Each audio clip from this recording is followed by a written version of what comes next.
good evening ছাত্ৰ-ছাত্ৰীসকল তোমালোকক মই অন্য এটা ভিডিঅ'লৈ স্বাগতম জনাইছো আজি আমি আলোচনা কৰিম অনুশীলনী R3 অনুশীলনী R3 অলৰেডি আমি কোৱেশ্চন নাম্বাৰ 2 টো কৰিছিলো তাৰ পাছত আমি কোৱেশ্চন নাম্বাৰ 1 টো সলভ কৰিছিলো কোৱেশ্চন নাম্বাৰ 1 ৰ আমি অলৰেডি দুটা সলভ কৰিলো আৰু দুটা বাকি আছিল গতিকে মই সেই দুটা তোমালোকক কৰাই দিছো সোৱা কি দিছে কোৱেশ্চন টো নাম্বাৰ 1 ৰ কোৱেশ্চন টো কি আছিল তলৰ কোনবোৰ সংখ্যা পূৰ্ণঘন নহয় আমি হেতু উলিয়াব লাগিছিল হয়নে আমি কি কৰিছিলো উৎপাদক বিশ্লেষণ পদ্ধতিৰে সেই সংখ্যাটোৰ উৎপাদক বিলাক উলিয়াইছিলো তাৰ পাছত আমি চাইছিলো যে সিহঁতক তিনটা কৈ জোৰা পাতিব পাৰি নে নোৱাৰি যদি তিনটা একে সংখ্যাৰ আমি জোৰা পাতিব পাৰো তেনেহলে কি হৈছিল সংখ্যাটো পূৰ্ণঘন হৈছিল আৰু যদি আমি তিনটা একে সংখ্যাৰ জোৰা পাতিব পৰা নাছিলো তেনেহলে আমি কি কৈছিলো যে সংখ্যাটো পূৰ্ণঘন নহয় মনত পৰিছে নিশ্চয় তোমালোকৰ গতিকে ইয়াত আমি কি কৰিব লাগিব 3332 উৎপাদক বিশ্লেষণ পদ্ধতিৰে আমি উৎপাদকখিনি উলিয়াই লব লাগিব তাৰ পাছত আমি চাব লাগিব যে সিহঁতৰ উৎপাদকখিনিক আমি তিনটা একে সংখ্যাৰ জোৰা পাতিব পাৰো নে নোৱাৰো সোৱা প্ৰথমতে আমি ইয়াত কি কৰিম সকলোতকৈ সৰু সংখ্যাটো দি আৰম্ভ কৰিম একেৰেটো যাবই জানো একেৰে কিবাৰ যাব 3332 বাৰ একৰ লগত সেই সংখ্যাটো পূৰণ কৰিলে আমি সেই সংখ্যাটোৱে পাম হয় গতিকে আমি কিহেৰে আৰম্ভ কৰিম 2 ৰ পৰা আৰম্ভ কৰিম 2 আমি কিয় ললো জানানে ইয়াত এককৰ স্থানত কি আছে 2 আছে 2 টো কি হয় যুগ্ম সংখ্যা গতিকে 2 ৰে কেতিয়া হৰণ যাব যেতিয়া এককৰ ঘৰত যুগ্ম সংখ্যা থাকিব আৰু 3 ৰে কেতিয়া হৰণ যাব 3 ৰ কিন্তু এনেকুৱা কোনো শৰ্ত নাই দেই যে এককৰ ঘৰত যুগ্ম সংখ্যা থাকিব লাগিব বা অযুগ্ম সংখ্যা থাকিব লাগিব 3 5 ৰে কেতিয়া হৰণ যায় 0 আৰু 5 থাকিলে এককৰ ঘৰত 3 ৰে কেতিয়া হৰণ যাব জানানে এককৰ ঘৰত কিন্তু যুগ্ম সংখ্যা থাকিলেও 3 ৰে হৰণ যাব পাৰে বা 7 ৰে হৰণ যাব পাৰে ধৰিব পাৰিছা সেইবিলাক সংখ্যাত আমি ক'ব নোৱাৰো যে এককৰ স্থানত যুগ্ম সংখ্যা থাকিলেহে হৰণ যাব বা এককৰ স্থানত অযুগ্ম সংখ্যা থাকিলেহে হৰণ যাব বুলি অকল আমি যুগ্ম সংখ্যাৰ ক্ষেত্ৰতহে কি ক'ব পাৰো যে যদি এককৰ ঘৰত যুগ্ম সংখ্যা থাকে তেতিয়াহে কি হ'ব যুগ্ম সংখ্যাৰে হৰণ যাব নহলে কিন্তু নাযায় আকৌ কি ওলালে 1666 এতিয়া ইয়াক আমি কিহেৰে হৰণ কৰিম আকৌ 2 ৰে হৰণ কৰিম কাৰণ এককৰ ঘৰত কি আছে যুগ্ম সংখ্যা আছে এতিয়া আমি কি পালো সোৱা 833 এককৰ ঘৰত কি আছে 3 আছে 3 টো কি হয় অযুগ্ম সংখ্যা গতিকে 2 ৰে হৰণ নাযায় 3 ৰে হৰণ যায় নেকি আমি কৰি চাও 3 ৰেও হৰণ নাযায় কাৰণ গুটেই কেইটা অংক যোগ কৰিলে আমি কিমান পাও 14 পাও 14 পাও 14 কি হ'ব 1 4 5 5ক 3 ৰে হৰণ নাযায় 4 ৰেটো হৰণ নাযায় কাৰণ 4 টো যুগ্ম গতিকে ইয়াত যদি যুগ্ম সংখ্যা থাকিলেতেন তেনেহলে হৰণ গলেতেন 5 ৰেও হৰণ নাযায় 6 ৰেও হৰণ নাযায় 6 ৰে কিয় হৰণ নাযায় কাৰণ ইয়াত অযুগ্ম সংখ্যা আছে আমি 7 ৰে হৰণ কৰি চাও হৰণ যায় নেকি সোৱা 833 ক 7 ৰে হৰণ গৈছে কিমান বাৰ গৈছে 119 বাৰ হল এতিয়া 2 ৰে হৰণ গল 7 ৰে হৰণ গল এতিয়া 119ক আমি কিহেৰে হৰণ যায় হেতু চাব লাগিব 3 ৰেটো হৰণ নাযায় কাৰণ গুটেকেইটা যোগ কৰিলে সেই সংখ্যাটোক 3 ৰে হৰণ নাযায় 4 ৰেও নাযায় 5 ৰেও নাযায় 6 ৰেও নাযায় আকৌ আমি 7 ৰে কৰি চাও 7 ৰে হৰণ যায় নে নাযায় 7 ৰে গল 17 বাৰ তাৰপিছত 17ক আমি কি লিখিব পাৰো 17 * 17 তাৰ বাহিৰে তাৰ বেলেগ উৎপাদক আৰু নাই গতিকে আমি এটা কি লিখিব পাৰিম 3332 = 2 পূৰণ 2 পূৰণ 7 পূৰণ 7 পূৰণ 17 ধৰিব পাৰিছে এই গুটেইখিনি আমি ক্ৰমান্বয়ে লিখি গলো 2 পূৰণ 2 পূৰণ 7 পূৰণ 7 পূৰণ 17 এতিয়া সোৱা ইয়াত আমাক কিহৰ কথা খুদিছে পূৰ্ণঘন হয় নে নহয় ঘনৰ কথা আহাৰ লগে লগে আমি কেটা একে সংখ্যাৰ জোৰা পাতিব লাগে তিনটা একে সংখ্যাৰ আমি জোৰা পাতিব লাগে যেতিয়া বৰ্গৰ কথা আহিছিল তেতিয়া দুটা একে সংখ্যাৰ জোৰা পাতিব লাগিছিল আৰু এতিয়া ঘনৰ কথা হতে আমি তিনটা একে সংখ্যাৰ জোৰা পাতিব লাগে গতিকে ইয়াত সোৱা তিনটা একে সংখ্যাৰ জোৰা পাতিব আমি পাৰিছো জানো ইয়াত কি আছে 2 পূৰণ 2 7 পূৰণ 7 আৰু 17 ইয়াত দুটা সংখ্যাৰ এটা জোৰা ইয়াত দুটা সংখ্যাৰ এটা জোৰা ইয়াত এটা সংখ্যা গতিকে কি হল যদি আমি ইয়াত কি পালোহেতেন 2 পূৰণ 2 পূৰণ 2 7 পূৰণ 7 পূৰণ 7 17 পূৰণ 17 পূৰণ 17 তেতিয়া কি হলহেতেন সেই সংখ্যাটো যোনটো সংখ্যা পালোহেতেন যোনটো সংখ্যা ইয়াত দিয়া থাকিলেতেন আমি কি ক'ব পাৰিলোহেতেন যে সেই সংখ্যাটো পূৰ্ণঘন সংখ্যা হয় কাৰণ কি হৈছে প্ৰত্যেকটো একেটা সংখ্যাই তিনটাকৈ জোৰা পাতি আছে 2 পূৰণ 2 পূৰণ 2 আৰু এটা যদি 2 থাকিলেতেন আৰু এটা যদি 7 থাকিলেতেন 7 পূৰণ 7 পূৰণ 7 আৰু দুটা যদি 17 থাকিলেতেন ধৰিব পাৰিছা গতিকে আমি এতিয়া কি ক'ব পাৰো যে 3332 টো এটা পূৰ্ণঘন সংখ্যা নহয়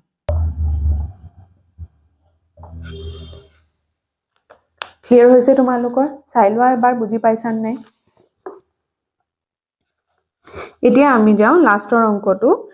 কোৱেশ্চন নম্বৰ 1 অৰ 4 নম্বৰটো কি আছে 4096 হেতু আমি এতিয়া সলভ কৰিম যে হেতু সংখ্যা পূৰ্ণঘন হয় নে নহয় এতিয়া আমি 4096 ৰ উৎপাদকখিনি উলিয়াই চাও সিহঁতক জোৰা পাতিব পাৰি নে নোৱাৰি এতিয়া চোৱা 4096 ৰ উৎপাদক বিশ্লেষণ কৰোতে আমি উৎপাদক হিচাপে গোটেইখিনি কি পালো চোৱা 2222 2 পালো গতিকে এই ক্ষেত্ৰত তোমালোকে অলপ সাৱধান হ'ব লাগিব কিমানটা 2 আছে ইয়াত তোমালোকে গণি পেলাই যাতে লিখা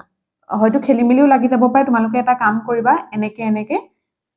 আমি যেহেতু ইয়াত ঘনপূৰ্ণ ঘন হয় নে নহয় চাব লাগে গতিকে তোমালোকে কি কৰিবা তিনটা সংখ্যাৰ কেটা জোড়া হয় তোমালোকে চাই লবা এটা জোড়া পালো দুটা তিনটা এটো চাৰিটা জোড়া ধৰিব পাৰিছা এনেকে ললে কি হ'ব তোমালোকৰ লিখিবলৈ সুবিধা হ'ব তোমালোকে এটা দুই লিখাৰ পিছত আৰু এটা দুই লিখিলা কেটা দুই লিখিলা তোমালোকৰ হয়তো কি হ'ব পাৰে লিখোতে খেলিমেলি লাগিব পাৰে গতিকে প্ৰথমতে তোমালোকে কি কৰিবা সংখ্যা কেটাৰ জোড়া পাতি পেলাবা যদি এনেকে বহুত সংখ্যক উৎপাদক ওলাই ধৰিব পাৰিছা জোড়া পাতি পেলোৱাৰ পিছত কি কৰিবা তোমালোকে তাৰ পাছত লিখিবা কেটা জোড়া হল এতিয়া তিনটাকে বনোৱাৰ পিছত চাৰিটা জোড়া হল গতিকে লিখি দিও আমি এতিয়া হেতু এতিয়া আমি কি লিখিব পাৰিম চোৱা 4096 ইকুৱেল টু তিনটাকৈ চাৰিটা জোড়া এটো প্ৰথম জোড়া তাৰ পাছত এটো দ্বিতীয় জোড়া তাৰ পাছত এইটো তৃতীয় জোড়া তাৰ পাছত এইটো 4 নম্বৰ জোড়া এটা দুটা তিনটা চাৰিটা এটা দুটা তিনটা চাৰিটা ধৰিব পাৰিলা এতেকে 4096 সংখ্যাটো পূৰ্ণঘন হয় কিয় পূৰ্ণঘন হয় কাৰণ তিনটাকৈ আমি একে সংখ্যাৰ জোড়া পাতিব ইয়াত পাৰিছো কেটা জোড়া হৈছে চাৰিটা জোড়া হৈছে যেটাই জোড়া নহওক কিন্তু একে সংখ্যাৰ যদি আমি তিনটা একে সংখ্যাৰ যদি জোড়া পাতিব পাৰো লাগিলে এটা জোড়াই হওক বা দুটা জোড়াই হওক বা তিনটাই হওক বা যিমানেই নহওক তেতিয়া আমি কি কৰিব পাৰো যে সংখ্যাটো ক'ব পাৰো যে সংখ্যাটো পূৰ্ণঘন সংখ্যা হয় আৰু যদি নোৱাৰো তিনটা একে সংখ্যাৰ যদি জোড়া পাতিব নোৱাৰো তেনেহলে সংখ্যাটো পূৰ্ণঘন নহয় ধৰিব পাৰিছা এখিনলৈকে মই ধৰি লৈছো তোমালোকৰ এখিনি কনসেপ্ট ক্লিয়াৰ হৈছে এতিয়া আমি যাও 3 নম্বৰ কোৱেশ্চনটোলৈ কি দিয়া আছে চোৱা তলৰ প্ৰতিটো সংখ্যাৰ ঘনৰ এককৰ স্থানৰ অংক কি হ'ব গতিকে ইয়াৰ এককৰ স্থানৰ কথা খুদিছে গতিকে আমি কিহৰ ওপৰত কনসেন্ট্ৰেট কৰিব লাগিব অকল এককৰ স্থানৰ অংকটোৰ ওপৰতে কনসেন্ট্ৰেট কৰিব লাগিব যেহেতু 14 ৰ এককৰ স্থানত কি আছে 4 গতিকে আমি কনসেন্ট্ৰেট কৰিব লাগিব 4 ৰ ওপৰত তাৰ পাছত আছে 18 আমি চাব লাগিব 8 তাৰ পাছত আছে 13 আমি চাব লাগিব 3 তাৰ পাছত আছে 27 আমি চাব লাগিব 7 যেহেতু আমাক কিহৰ কাৰণে আমি সেই এককৰ স্থানৰ অংক কেটা চাইছো কাৰণ আমাক এককৰ স্থানৰ কথাহে সুধিছে ধৰিব পাৰিছা যদি এনেকুৱা কোৱেশ্চন দি পেলাই তোমালোকক 1 নম্বৰৰ কাৰণে বা এমসিকিউ যদি থাকে এমসিকিউ থাকিলে তো তোমালোকে কি কৰিব লাগিব অপচনৰ পৰা সিলেক্ট কৰিব লাগিব যে কি হ'ব এককৰ স্থানৰ অংকটো আৰু যদি তোমালোকক কোৱেশ্চন হিচাপে দিয়ে আৰু মাৰ্কস দিয়ে 1 তেতিয়া তোমালোকে কি কৰিবা জানানে সাইডতে কৰি চাবা আমি কি কৰিছো যে আমি এককৰ স্থানৰ ওপৰতে কনসেন্ট্ৰেট কৰিলেই হল হয়নে যেটো 14 দিয়া আছে নাম্বাৰ 1 2 গতিকে তোমালোকে সাইডত কৰি চাবা 4 তিনিটা পূৰণ কৰি চাবা কাৰণ আমি এককৰ স্থানৰ অংকটোৰ ওপৰতে গুৰুত্ব দিব লাগে হয়নে 4 তিনিটা পূৰণ কৰি পেলাই যোনটো পূৰণফল পোৱা তাৰ এককৰ স্থানত যোনটো সংখ্যা থাকিব সেইটোৱে হৈ যাব সেই সংখ্যাটোৰ ঘনৰ এককৰ স্থানৰ সংখ্যা ধৰিব পাৰিছা মই কৰি দিও তেতিয়া তোমালোকৰ বেছি ক্লিয়াৰ হ'ব 1 নম্বৰ থাকিলে কেনেকৈ কৰিব লাগিব বা তাতকৈ বেছি নম্বৰ থাকিব নালাগে কিন্তু যদি তাতকৈ বেছি নম্বৰ দিয়া থাকে তেতিয়া কেনেকৈ কৰিব লাগিব ঠিক আছে এটো কিহৰ কাৰণে দেখুৱাইছো তোমালোকক যদি 1 নম্বৰ থাকে তেতিয়া তোমালোকে এনেকৈ কৰি থৈ আহিলে হ'ল সাইডত তোমালোকে এটো এককৰ স্থানৰ অংকটো তিনিবাৰ পূৰণ কৰি পেলাই দেখুৱাই দিবা তাৰ পাছত যোনটো এককৰ স্থানৰ অংক ওলাই তাক আন্ডাৰলাইন কৰি থৈ আহিবা আৰু পিছত এনেকৈ লিখি দিলে হ'ল যে 14 ৰ ঘনৰ এককৰ স্থানত 4 থাকিব আৰু যদি তোমালোকৰ 2 বা 3 নম্বৰ থাকে তেতিয়া কেনেকৈ কৰিব লাগিব চোৱা তেতিয়া তোমালোকে কি কৰিবা জানানে সংখ্যাটো সংখ্যাটোৰ যেহেতু ঘনৰ এককৰ স্থানত কি থাকিব খুদিছে হয়নে তোমালোকক গতিকে কি কৰিবা সংখ্যাটো তোমালোকে ঘন উলিয়াই পেলাবা ইয়াৰ ঘনটো এইকিটা পূৰণ কৰিলে 18 * 18 * 18 কৰিলে কিমান হয় 18 * 18 * 18 কৰিলে কিমান হয় পূৰণ ফলটো তোমালোকে সাইডত কৰি পেলাই ক্যালকুলেশন কৰি পেলাই চাবা চাই পেলাই ইয়াত আনসাৰটো লিখিবা লিখাৰ পিছত তাৰ পৰা তোমালোকে কৰিবা যে তোমালোকে কি কৰিবা যেহেতু আমাক পূৰ্ণঘনৰ কথাই খুদিছে যে পূৰ্ণঘনৰ এককৰ স্থানত কি সংখ্যা থাকিব গতিকে তোমালোকে কি কৰিবা যদি 2 বা 3 নম্বৰৰ কাৰণে থাকে তেতিয়া তোমালোকে কি কৰিবা এই তিনিওটা সংখ্যাকে পূৰণ কৰিবা 18 পূৰণ 18 পূৰণ 18 অকল এককৰ স্থানৰ অংককিটা নহয় গোটেই সংখ্যাকিটা পূৰণ কৰিবা সাইডত তোমালোকে পূৰণ কৰি চাবা কিমান ওলাই পূৰণ ফলটো ইয়াত লিখিবা পূৰণ ফলটো লিখাৰ পিছত ধৰি ললো মই তোমালোকক এক্সাম্পল দিছো উলালে ধৰা 1 4 6 8 ধৰি লৈছো দেই মই এটো এজিউম হে কৰিছো গতিকে ইয়াৰ এককৰ স্থানত কি আছে 8 গতিকে ইয়াৰ এককৰ স্থানত তোমালোকে কি লিখিবা 8 থাকিব ধৰিব পাৰিছা গোটেই পূৰণ ফলটো উলোৱাৰ পিছত তোমালোকে তেনেকৈ ডিস্টিংক্টলি লিখি থৈ আহিবা যদি 2 বা 3 নম্বৰ থাকে আৰু 1 নম্বৰৰ কাৰণে তোমালোকে এনেকৈ কৰিলেই হ'ল আৰু 1 নম্বৰৰ ইয়াত যদি 1 নম্বৰ দিয়ে তেনেহলে তোমালোকে কি কৰিব লাগিব 8 পূৰণ 8 পূৰণ 8 তাৰ পাছত যোনটো সংখ্যা পাবা তাৰ এককৰ স্থানত যোনটো অংক থাকিব হেতু এনেকৈ লিখি থৈ আহিলে তোমালোকে হৈ যাব ধৰিব পাৰিছা যেহেতু এইকিটা অকল পূৰণহে কৰিব লাগে গতিকে বাকি দুটা তোমালোকে নিজে কৰিবা 13 আৰু 27 টো বাকি আছে দুইটা প্ৰসিডিউৰ তোমালোকক দেখাই দিছো 1 নম্বৰৰ কাৰণে কেনেকৈ কৰিব লাগিব বা তাতকে যদি বেছি নম্বৰ থাকে তাৰ কাৰণে কেনেকৈ কৰিব লাগিব গতিকে দুইটাই তোমালোকে কৰি ৰাখিবা আৰু এক্সামত যোনটো কোৱেশ্চন আহে সেই মতেদি যিমান মাৰ্কৰ কোৱেশ্চন আহে সেই মতেদি তোমালোকে কৰিলেই হ'ল গতিকে কোৱেশ্চন নম্বৰ 3 নম্বৰ 3 আৰু নম্বৰ 4 টো তোমালোকৰ হোমৱৰ্ক নিজে কৰি চাবা তোমালোকে তাৰ পাছত এতিয়া চোৱা তলৰ সংখ্যাবোৰ পূৰ্ণঘন হ'বলৈ আটাইতকৈ সৰু কি সংখ্যাৰে পূৰণ কৰিব লাগিব এইটো অংক কিন্তু আমি বৰ্গৰ ক্ষেত্ৰত পাইছিলো তোমালোকে মনত পেলাই চাবা বৰ্গৰ ক্ষেত্ৰতো আমি এনেকুৱা ধৰণৰ অংক পাইছিলো যে কি সৰু সংখ্যাৰে পূৰণ কৰিব লাগিব বা হৰণ কৰিব লাগিব প্ৰসিডিউৰটো ঠিক তেনেকুৱাই হ'ব যেনেকৈ আমি উৎপাদক বিশ্লেষণ পদ্ধতিৰে উৎপাদকখিনি উলিয়াইছিলো হয় গতিকে তেনেকৈ পদ্ধতিৰে কৰি গৈ আমি লাষ্টত আমাৰ আনসাৰটো লিখিব লাগিব গতিকে আমি আগবাৰ হৈ এতিয়া কোৱেশ্চন নম্বৰ 1 কি দিয়া আছে 5324 গতিকে আমি হেতু এতিয়া সলভ কৰিম এতিয়া চোৱা 5324 ৰ উৎপাদকখিনি আমি কি পালো 2 পূৰণ 2 পূৰণ 11 পূৰণ 11 পূৰণ 11 5324 ৰ উৎপাদকবোৰ 2 পূৰণ 2 পূৰণ 11 পূৰণ 11 পূৰণ 11 হল এতিয়া আমাক কি খুদিছে কোৱেশ্চনটো যে তলৰ সংখ্যাবোৰ পূৰ্ণঘন হ'বলৈ আটাইতকৈ সৰু কি সংখ্যাৰে পূৰণ কৰিব লাগিব ইয়াত এতিয়া কি 11ৰ কেটা জোড়া বনি আছে তিনটা জোড়া হৈ আছে নে তিনটা সংখ্যাৰ এটা জোড়া বনি আছে নে 11 পূৰণ 11 পূৰণ 11 2 পূৰণ 2 হৈ আছে কি হৈ আছে 2 এটা আমাৰ কমি আছে আৰু এটা 2 লাগে গতিকে যদি ইয়াক আমি আৰু এটা 2 দি যদি পূৰণ কৰি দিও হয়নে 2 কেটা হৈ যাব এটা দুটা তিনটা গতিকে তেতিয়া কি হৈ যাব সংখ্যাটো পূৰ্ণঘন হৈ যাব নে গতিকে আনসাৰটো কি হ'ব আমাৰ এতেকে 5324 ক 2 ৰে পূৰণ কৰিলে সংখ্যাটো পূৰ্ণঘন হ'ব ধৰিব পাৰিছা ইয়াত কি হৈ আছে 2 দুটা আছে আৰু 11 তিনটা আছে 11 তিনটা আছে এটো আমি ঘনৰ কাৰণে তিনটা সংখ্যা তিনটা একে সংখ্যাৰ পূৰণফল হ'ব লাগে হয়নে তিনটা একে সংখ্যাৰ আমি জোড়া পাতিব লাগে কিন্তু ইয়াত কি হৈ আছে 2 দুটা হৈ আছে আৰু এটা আমাক লাগে গতিকে আৰু এটা 2 যদি আমি পূৰণ কৰি দিও তেনেহলে কি হৈ যাব সংখ্যাটো পূৰ্ণঘন সংখ্যা হৈ যাব হেতুকে আমি লিখিলো যে 5324 ক 2 ৰে পূৰণ কৰিলে সংখ্যাটো এটা পূৰ্ণঘন সংখ্যা হ'ব ধৰিব পাৰিছা ক্লিয়াৰ হৈছে তোমালোকৰ বৰ্গৰ নিচিনা একে হয়নে বাৰু কি উৎপাদকখিনি আমি উলিয়াই লোৱাৰ পিছত তাত কি কৰিছিলো আমি দুটা দুটাকৈ জোড়া পাতিছিলো ইয়াত আমি কি কৰিছিলো তিনটা তিনটাকৈ জোড়া পাতিছিলো যাৰে কি হয় এটা সংখ্যা কম হৈ আছে ইয়াৰ 2 এটা সংখ্যা কম হৈ আছে তিনটা হ'ব লাগে দুটা হৈ আছে গতিকে যাৰে এটা সংখ্যা কম হয় তাকে আমি কি হ'ব পূৰণ কৰি দিলে সংখ্যাটো এটা পূৰ্ণঘন সংখ্যা হ'ব ধৰিব পাৰিছা এতিয়া যাও আমি নেক্সট কোৱেশ্চনটো লৈ 3087 গতিকে খুদিছে যে তাক আমি কিহেৰে কি সৰু সংখ্যাৰে পূৰণ কৰিলে সংখ্যাটো এটা পূৰ্ণঘন সংখ্যা হ'ব ঠিক একেদৰে আমি আগবাঢ়ি পেলে আমি কৰি যাব লাগিব এতিয়া চোৱা আমি ইয়াত 3087 ক 3087 কিহৰ পূৰণফল হিচাপে প্ৰকাশ কৰিব পাৰিলো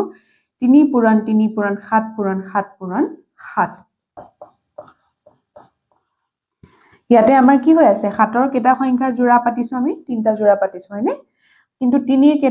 কেটা হৈ আছে দুটা আৰু আমাক লাগে কেটা এটা লাগে হয়নে এটা 3 যদি আমি পূৰণ কৰি দিও তেনেহলে কি হৈ যাব 3ও 3টা হৈ যাব 7ও 3টা হৈ যাব তেতিয়া কি হৈ যাব সংখ্যাটো পূৰ্ণঘন সংখ্যা হৈ যাব যেহেতু 3 এটা কমি আছে মানে কি হ'ল যে আমি সংখ্যাটোক 3ৰে পূৰণ কৰি দিলে সংখ্যাটো এটা পূৰ্ণঘন সংখ্যা হ'ব ধৰিব পাৰিছা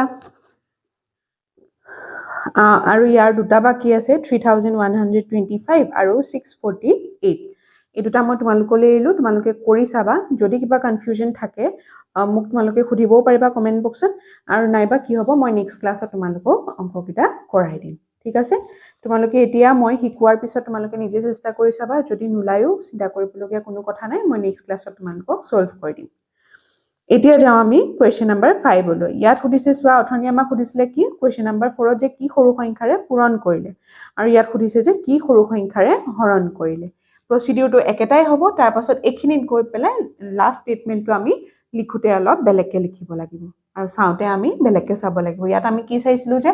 ইয়াত কি কমি আছে এটা 3 কমি আছে গতিকে 3 এটা যদি পূৰণ কৰি দিও তেনেহলে কি হৈ যাব সংখ্যাটো পূৰ্ণঘন হৈ যাব এতিয়া যেহেতু আমাক খুদিছে যে কি সৰু সংখ্যাৰে হৰণ কৰিব লাগিব গতিকে লিখাৰ প্যাটাৰ্নটো বেলেগ হ'ব আৰু আমি সোৱাৰ ধৰণটো বেলেগ হ'ব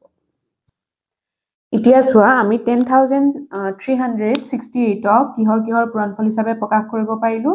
2 পূৰণ 2 পূৰণ 2 পূৰণ 2 পূৰণ 2 পূৰণ 2 পূৰণ 2 পূৰণ 3 পূৰণ 3 পূৰণ 3 পূৰণ 3 গতিকে আমি জোড়া পাতি লওঁ যেহেতু ইয়াত কি হৈ আছে বহুত সংখ্যা ওলাইছে হয়নে গতিকে আমি তিনটাকে জোড়া পাতিলো এটো এটা জোড়া এটো এটা জোড়া তাৰছত এটো দুই কি হল অকলখৰিয়াকে থাকিলে এই তিনিৰ এটা জোড়া তাৰছত এই তিনিটো কি হল অকলে থাকিলে গতিকে আমি লিখোতে কেনেকে লিখিম সোৱা দুটা জোড়া যেহেতু দুটা জোড়া কমপ্লিট হৈছে গতিকে আমি দুবাৰ লিখিম তাৰপাছত কি হল এটা দুই অকলখৰিয়াকৈ থাকি গল তাৰছত তিনিৰ এটা জোড়া আৰু এটা 3 অকলখৰিয়াকৈ থাকি গল ইয়াত সোৱা কি হল এই তিনটাৰ এটা জোড়া এই তিনটাৰ এটা জোড়া এই তিনটাৰ এটা জোড়া বাকি কি থাকিলে 2 আৰু 3 এই দুটা যদি আমি গুছাই পেলাও তেনেহলে কি হল প্ৰত্যেকৰে তিনটা জোড়া হবনে মই কৈছিলো যে সোৱাৰ ধৰণটো বেলেগ হ'ব ইয়াত আমি কি কৰিছো অকলখৰিয়াকে কোন থাকিলে 2 আৰু 3 এইকেইটাক যদি আমি অতৰাই পেলাও তেনেহলে বাকি কিটা সংখ্যা কি হৈ আছে তিনটাকৈ জোড়া পাতি আছে তিনটা একে সংখ্যাৰ জোড়া পাতি আছে আমাৰ খেলিমেলিটো এতিয়া লগাই আছে কোনে পূৰ্ণঘন হোৱা নাই কিহৰ কাৰণে যে এই দুইটো অকলখৰিয়া হৈ আছে আৰু এই তিনিটো অকলখৰিয়া হৈ আছে গতিকে তাহাতক যদি আমি অতৰাই দিও এই দুইটোক যদি আমি অতৰাই দিও এই তিনিটোক যদি আমি অতৰাই দিও তেনেহলে আমাৰ কি হৈ যাব সংখ্যাটো পূৰ্ণঘন হৈ না যাবনে এটো এটা জোড়া এটো এটা জোড়া এটো এটা জোড়া হল ধৰিব পাৰিছা গতিকে হৰণ কৰোতে আমি কি চাব লাগিব অতৰাব লাগিব সিহঁতক পূৰণ কৰোতে আমি কি কৈছিলো এটা লগাই দিছিলো যে আৰু এটা যদি পূৰণ কৰি পেলাই লগাই দিও তেনেহলে কি হৈ যাব সংখ্যাটো পূৰ্ণঘন হৈ যাব ইয়াত আমি কি কৰিব লাগিব অতৰাব লাগিব ধৰিব পাৰিছা কাৰণ ইহঁত অকলখৰিয়া হৈ আছে ইহঁতক অতৰাই দিলে আমাৰ কি হৈ যাব কামটো সলভ হৈ যাব বাকি কিটা সংখ্যা কি হৈ আছে একেটা সংখ্যাৰ তিনটাকৈ জোড়া আমি পাতিব পাৰিছো গতিকে আনসাৰটো কি হ'ব জানানে এতেকে 2 আৰু 3 পূৰণ কৰিলে আমি কিমান পাম 6 ধৰিব পাৰিছা তাত আমি পূৰণ কৰোতে আমি জোড়া দিয়াৰ কথা চিন্তা কৰিছিলো ইয়াত আমি অতৰুৱাৰ কথা চিন্তা কৰিম এতিয়া 2 আৰু 3 গতৰাব লাগিব 2 আৰু 3 পূৰণ কৰিলে আমি কিমান পাম গুটেখিনি পূৰণ হৈ আছে গতিকে 2 আৰু 3 টো পূৰণ হৈ থাকিব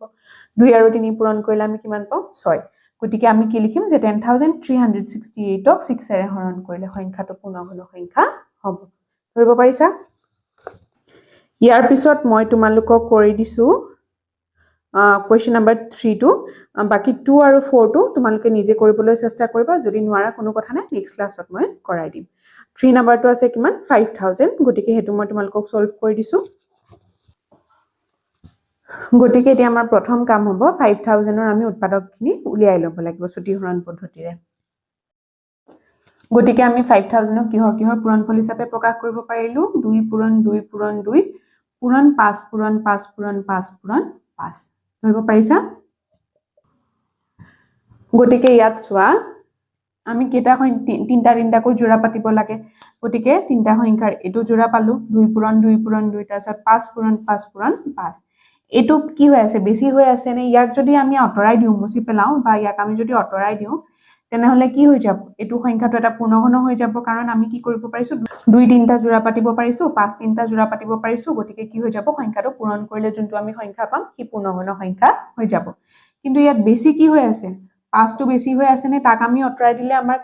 প্ৰবলেমটো সলভ হৈ যাব নে কামটো হৈ যাব নে সংখ্যাটো পূৰ্ণঘন হৈ যাব তেতিয়া গতিকে আনসাৰটো কি হ'ব এতেকে 5000 হক 5 এৰে হৰণ কৰিলে সংখ্যাটো পূৰ্ণঘন হ'ব ধৰিব পাৰিছা তাক অতৰাই দিব লাগিব ইয়া হৰণত আমি কি কৰিব লাগিব অতৰাব লাগিব আৰু পূৰণত জোড়া দিব লাগিব কেটা জোড়া দিব লাগিব হেতু আমি চাব লাগিব হৰণত আকৌ কেটা অতৰাব লাগিব হেতু আমি চাব লাগিব ধৰিব পাৰিছা ক্লিয়াৰ হৈছে ইমানখিনলৈকে ইয়াৰ বাকি থাকিলে কোৱেশ্চন নম্বৰ 2 আৰু 4 টো গতিকে তোমালোকে চেষ্টা কৰি চাবা যদি নোৱাৰা কোনো কথা নাই মই নেক্সট ক্লাছত তোমালোকক সলভ কৰাই দিম গতিকে আজিৰ ক্লাছটো মই ইমানতে সামৰিছো ধন্যবাদ